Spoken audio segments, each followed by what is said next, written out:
শৈশবের স্মৃতি বিজড়িত বিদ্যাপীঠে ৬০ বছর পর ফিরে আবেগ আপ্লুত হলেন বসুন্ধরা গ্রুপের উপদেষ্টা মেজর জেনারেল মাহবুব হায়দার খান। জীবনের নানা সাফল্য ও অর্জনের পেছনে যে শিক্ষা প্রতিষ্ঠানটির অবদান রয়েছে, সেই প্রিয় বিদ্যালয়ের প্রাঙ্গণে পৌঁছে তিনি ফিরে গেলেন শৈশবের দিনগুলোতে।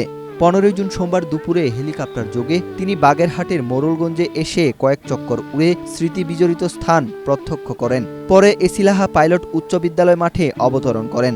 একমাত্র স্মার্ট সিটি বসুন্ধরা, আধুনিকতায় এক ধাপ এগিয়ে। এ সময় তার সাথে সফর সঙ্গী ছিলেন তার বন্ধু নেপাল সেনাবাহিনীর মেজর জেনারেল ঝংকার কায়াত, বিশিষ্ট পাখি বিশেষজ্ঞ কাজী আহমেদ হুসাইন, তার ছেলে মানসির খান ও ছোট দুই নাতি। এ সময় নেপাল থেকে আসা তার বন্ধু আবেগে আপ্লুত হয়ে বলেন, বাংলাদেশে আসতে পেরে তিনি অত্যন্ত আনন্দিত। And also very thankful to all the persons here for their hospitality. Really enjoyed to be here in this school where my friend, actually my commander before, that was in 2006 in Congo, General Mahbub Haidar Khan was the brigade commander, where I was under him as a battalion commander. We worked together. He's invited here me. Bashundhara গ্রুপের উপদেষ্টা এসিলাহা উচ্চ বিদ্যালয়ে পৌঁছালে শিক্ষক শিক্ষার্থী, তার সহপাঠী সহ স্থানীয় গণ্যমান্য ব্যক্তিবর্গ তাকে উষ্ণ অভ্যর্থনা জানান।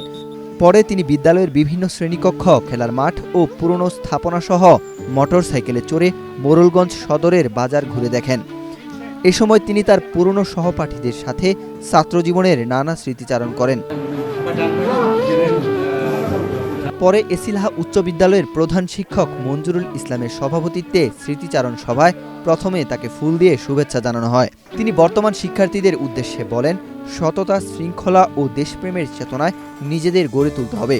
কঠোর পরিশ্রম ও অধ্যবসায়ের মাধ্যমে যে কোনো লক্ষ্য অর্জন করা সম্ভব বলেও তিনি উল্লেখ করেন। বিদ্যালয়ের শিক্ষক ও শিক্ষার্থীরা তার জীবন সংগ্রাম ও সাফল্যের গল্প শুনে অনুপ্রাণিত হন। অনুষ্ঠানে স্মৃতিচারণ, শুভেচ্ছা বিনিময় এবং সম্মাননা প্রদান করা হয়। বিদ্যালয়ের প্রধান শিক্ষক মঞ্জুরুল ইসলাম এবং তার সহপাঠীরা জানান, প্রতিষ্ঠানের একজন কৃতি শিক্ষার্থী হিসেবে মেজর জেনারেল মাহবুব হায়দার খানের এই সফর বর্তমান প্রজন্মের শিক্ষার্থীদের জন্য অনুপ্রেরণার উৎস হয়ে থাকবে। যে মাঠে আমরা ছোটবেলায় খেলাধুলা করছি, সেই মাহবুব মনে রেখেছে তার স্কুলকে, তার শিক্ষা প্রতিষ্ঠানকে, যাদের ছাত্রছায়া, যে সমস্ত শিক্ষকদের ছাত্রছায়া সে লেখাপড়া করেছে, যে সমস্ত বন্ধু বান্ধবদের কাঁধে হাত দিয়ে চলাফেরা করেছে, এখানে হাঁটাহাঁটি করছে, খেলেছে, তাদেরকে সে মনে রাখছে। এবং যার ফলশ্রুতিতে আজকে ঢাকাতে ও এমন একটা মুহূর্তে আমাদেরকে প্রোগ্রামটা শুরু করছে স্কুলে, এবং আমাদেরকে আমরা যেন যতটা সম্ভব আমরা যে কজন বেঁচে আছি তারা যেন উপস্থিত থাকি এবং তাকে কিছুটা সময়ের জন্য হলেও সঙ্গ দেই। প্রিয় বিদ্যাপীঠের আঙিনায় দাঁড়িয়ে অতীতের স্মৃতির সঙ্গে বর্তমানের বাস্তবতার এক অনন্য মেলবন্ধন ঘটান মেজর জেনারেল মাহবুব হায়দার খান। তার এই শৈশবে ফিরে যাওয়া শুধু আবেগেরই বহিঃপ্রকাশ নয়, শেকড়ের প্রতি গভীর ভালোবাসা ও কৃতজ্ঞতার এক উজ্জ্বল দৃষ্টান্ত। ওয়াহিদ হুসাইন জিহাদ, বাংলাদেশ প্রতিদিন।